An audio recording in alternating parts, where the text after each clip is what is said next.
Bonjour Catherine. Bonjour Gabrielle. Merci d'avoir accepté de venir nous parler de ta thèse. Le projet Dauphine, une recherche-action participative auprès des jeunes femmes de la rue autour du thème de la violence structurelle. C'est bien ça? Oui. Oui, parfait. Donc, est-ce que tu veux nous parler des objectifs de ton projet? Ben oui. Pour commencer, c'est important de dire que mon projet s'inscrit dans une étude qui est beaucoup plus grande, qui est réalisée à la grandeur du Canada. Un projet qui est dirigé par Mme Hélène Burman à l'Université Western Ontario. C'est un projet qui s'intéresse à la violence structurelle qui est vécue par différents groupes de jeunes marginalisés à la grandeur du pays. Donc, dans le cadre de ce projet-là, on a choisi d'utiliser une méthode de recherche-action participative qui est orientée sur les arts et les médias. Donc, dans le cadre de mon projet, les arts et les médias ont été utilisés pour déployer des stratégies pour lutter contre la violence structurelle, mais ce n'était pas seulement le seul objectif du projet. L'étude s'est déroulée en 3 volets. Donc, premièrement, on voulait mieux comprendre comment les jeunes femmes de la rue faisaient l'expérience de la violence structurelle. Ensuite, on voulait comprendre c'était quoi les stratégies qu'elle déployait pour la prévenir, pour la surmonter, pour la résister. Et enfin, on a voulu expérimenter ensemble des stratégies de lutte contre la violence structurelle. OK, parfait. Est-ce que tu peux me dire comment vous avez procédé? Oui. Le projet s'est déroulé du printemps-été 2013 jusqu'à l'été 2014, donc pour une durée d'un petit peu plus d'1 an. Donc, le groupe s'est déroulé avec 7 participantes qui participaient au début du projet au programme Jeunesse en Action Dauphine. Donc, ce sont des jeunes femmes qui ont été recrutées en partenariat avec la Maison Dauphine, des jeunes femmes qui fréquentaient l'école de la rue au début de l'étude. Sur les 7 filles, les filles étaient âgées entre 18 et 23 ans. Donc, il y en avait 2 qui étaient âgées de 18 ans. Les plus jeunes au tout début du projet venaient juste d'avoir 18 ans. Et les plus âgées avaient aux alentours de 23 ans. Pour la plupart, les jeunes filles ont fait leur entrée dans le milieu de la rue autour de l'âge de 15 ans. Donc, certaines avaient une expérience plus large de la rue par rapport aux autres, mais on situait l'entrée dans la vie de rue là, autour de l'âge de 15 ans.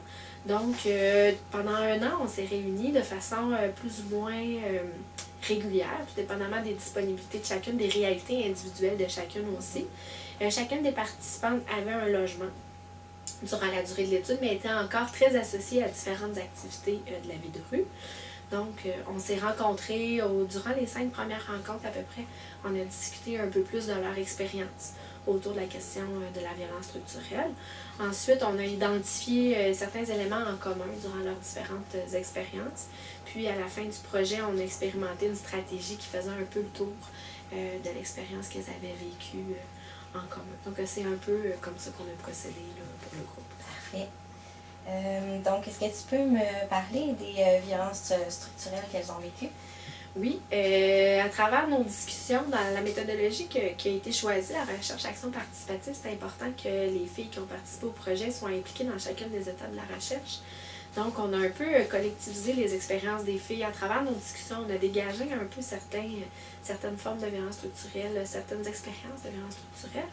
Donc, les filles ont vécu la violence structurelle principalement durant leur trajectoire dans les services de protection de la jeunesse.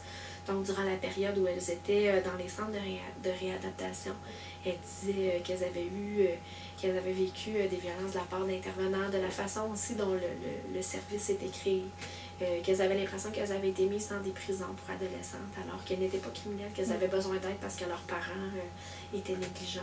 Donc, c'est une des premières expériences. Elles parlent aussi d'avoir vécu de l'exclusion lorsqu'elles sont arrivées pour se trouver un emploi sur le marché de l'emploi, mais aussi de l'exclusion du milieu scolaire. Elles ont parlé aussi de brutalité policière, qui les ont des éléments, par exemple l'exclusion du milieu scolaire ou du milieu du marché de l'emploi, ont complexifié leur démarche pour avoir accès à un logement. Donc, c'est l'ensemble un peu de ces différentes expériences-là qui les ont conduites à la rue, conjuguées au fait aussi où elles vivaient de la violence dans les centres de réadaptation. Donc, à travers un peu toute l'expérience des participantes, par la suite, lorsque j'ai fait les analyses, j'ai identifié 2 principaux patrons de violence. Donc, les filles auraient vécu du contrôle social et de l'exclusion donc l'exclusion de leur famille au départ, une rupture avec la famille, une rupture avec le milieu scolaire, une rupture avec le marché de l'emploi, une rupture avec le milieu du logement, une rupture aussi avec toutes les différentes ressources d'aide. Plusieurs participantes ont eu des trajectoires qui se sont mal terminées au sein de différents services. Donc ce sont tous des éléments qui ont fait en sorte qu'ils ont créé des conditions de vie précaires, qui ont créé des contextes où elles vivaient beaucoup d'insécurité, aussi du contrôle social. Donc, dans des situations où elles déployaient des stratégies pour pouvoir subvenir à leurs besoins de base. Donc, toute la question de la brutalité policière, de la régulation. Des filles ont parlé avoir eu beaucoup de problèmes avec le système de justice lorsqu'elles avaient des contraventions, par exemple, lorsqu'elles quêtaient sur le bord de la rue ou lorsqu'elles dormaient dans un endroit public. Des participants disaient qu'une fois que tu t'étais fait arrêter, tu avais un marqueur, tu étais tagué comme étant une jeune de la rue, une jeune criminelle. Donc, par la suite, les policiers se gâtaient un peu dans la façon de les réveiller ou dans la façon de faire leurs arrestations. Il y a une participante qui a raconté avoir eu une arrestation très musclée avec les policiers. Elle expliquait qu'il l'avait blessée à la tête, qu'il avait eu des remarques sexuelles déplacées parce qu'elle c'était quelqu'un qui était bien connu des milieux policiers. Donc, c'est un peu des formes de violence structurelle qui ont été rencontrées là, par les participants durant leur trajectoire. Puis, au niveau des stratégies des participantes, on a parlé un petit peu. Ouais. Quel genre de stratégies elles ont adoptées? Principalement des stratégies pour pouvoir subvenir à leurs besoins de base. Lorsqu'on parle des stratégies pour les participantes, les filles décrivaient vraiment les stratégies sous l'angle de la survie. Donc, afin de pouvoir s'alimenter, certaines ont quêté, certaines ont trouvé extrêmement difficile de se mettre sur le bord de la rue et demander de l'argent aux passants. Ils disaient que le regard des passants est extrêmement violent envers elles. Donc, certaines se sont mis à voler, certaines se sont mis à faire de la prostitution pour pouvoir faire de l'argent, pour pouvoir s'acheter de la nourriture. Donc, certaines ont volé principalement de la nourriture dans les épiceries, mais certaines disaient, à un moment donné, on voulait avoir de l'argent pour se trouver un loyer, blablabla. Donc, elles sont tombées vraiment dans une cascade là, au niveau des activités criminelles. Certaines, ça c'est plus pour au niveau des stratégies de survie, pour assurer leur subsistance. Certaines disaient, en raison du contrôle social, parce que c'était pas possible pour elles de dormir dans un endroit public, qu'elles allaient aller se cacher pour dormir. Mais le problème avec ça, c'est que le fait de dormir caché, tu n'es pas à la vue des passants. Donc, ça les plaçait à risque de subir une agression sexuelle. Donc, l'ensemble des participants qui ont participé au projet ont vécu une ou plusieurs agressions sexuelles durant leur trajectoire. Donc, les participants disaient aussi, on s'organisait pour se trouver des endroits pour aller dormir. Mais lorsqu'elles trouvaient des endroits pour aller dormir chez des gens, elles pouvaient se faire agresser, ça les plaçait à risque. Donc, certaines parlaient que c'était une espèce d'autre forme de marchandisation du corps. De dire que pour pouvoir aller prendre une douche, pour avoir un endroit où dormir, on devait offrir des services sexuels. Donc, c'est le genre de stratégies qui ont été déployées qui n'ont pas toujours été nécessairement efficaces. Les participantes ont parlé aussi comme stratégie de la question de la solidarité, qui a été une stratégie qui a été très aidante dans le cas de plusieurs. Elle donnait de nombreux exemples. Elle disait, si on avait faim, par exemple, on se mettait à 5 sur le même sandwich, puis c'est comme ça qu'on a réussi à s'en sortir, c'est à être ensemble. Donc, elles expliquaient que l'importance d'avoir des bons compagnons de rue, c'était quelque chose d'important. Dans certains cas, par exemple, lorsque les participants préféraient dormir dehors plutôt que de se faire héberger et risquer d'avoir des agressions sexuelles, elles dormaient avec des jeunes hommes pour se protéger. Puis dans certains cas, ces jeunes-là les ont également agressés sexuellement. Donc, au niveau des violences structurelles, on se rendait compte que la question des agressions sexuelles était vraiment transversale. C'était une conséquence. Les conditions de vie précaires, l'insécurité les mettaient grandement à risque de vivre des agressions sexuelles.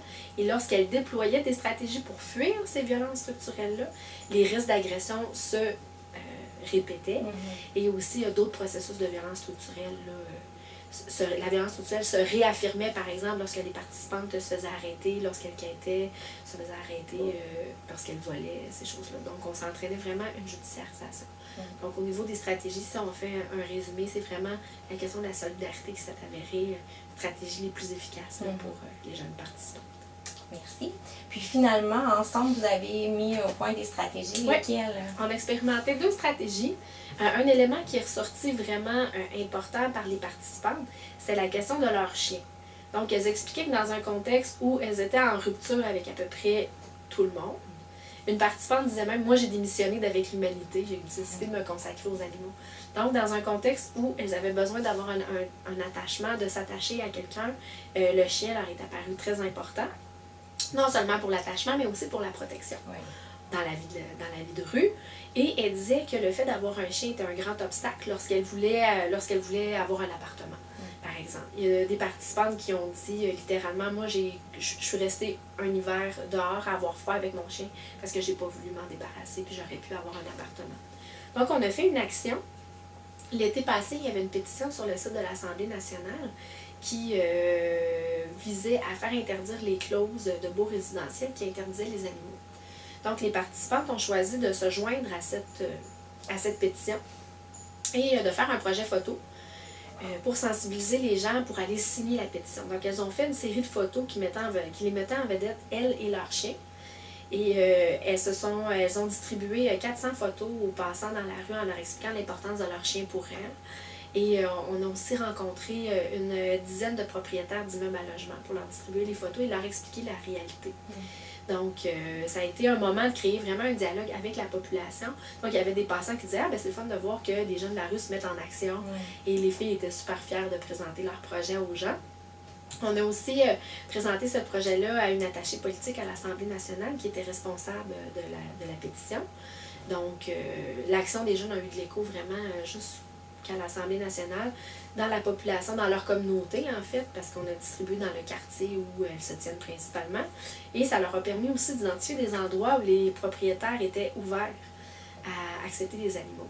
Donc, dans une démarche de recherche de logement, ça a été aidant pour certaines participantes.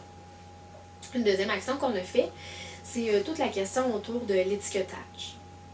Donc, les participantes ont dit qu'elles portaient plusieurs stigmates, plusieurs marqueurs. On a voulu faire une espèce de rassemblement d'à peu près toutes les insultes qu'elles se font dire ou les manifestations plus interpersonnelles de la violence qu'elles ont vécue qui découlent de la violence structurelle. Donc, on a fait un projet photo. Une des participantes a fouillé dans son réseau de contacts pour trouver un photographe professionnel qui a accepté de nous prêter son studio. Donc, la séance a été conduite par une jeune du groupe, mais on a bénéficié d'équipements professionnels pour faire la séance photo. Et les photos ont été exposées dans le cadre de l'exposition Le Vernissage Les beautés du féminisme, ici à l'université. Donc, il y a eu quelques photos de notre série de photos qui ont été exposées. Et les photos ont servi principalement à faire des affiches qui ont été affichées par les participants en Basse-Ville et en Haute-Ville, les endroits qui sont fréquentés par des jeunes de la rue, pour sensibiliser les gens sur la question des violences qui sont perpétrées envers les jeunes femmes de la rue. Et sur les affiches, il y a les coordonnées de la Maison Dauphine et les coordonnées du squat Basse-Ville. Si jamais les jeunes femmes se sentent interpellées par ça, si jamais elles ont besoin d'aide, donc pour pouvoir aller consulter. Le squat Basse-Ville et la Maison Dauphine ont accepté d'être partenaires pour ce projet-là. Il y a une travailleuse de rue de la Maison Dauphine qui s'est proposée. Elle a été sollicitée par une des participantes. Elle s'est proposée pour prendre des appels relativement à la dénonciation d'agressions sexuelles ou autre chose qui avait été perpétrée dans la rue. Donc, on a eu un partenariat du côté de ces ressources. Et pour les participantes, c'est 2 endroits où elles ont réussi à obtenir de l'aide lorsqu'elles en ont eu besoin. Donc, ce sont les 2 stratégies qu'on a expérimentées collectivement. Super, merci beaucoup. Bien, merci. Félicitations encore une fois. Merci. Merci. Merci de l'invitation.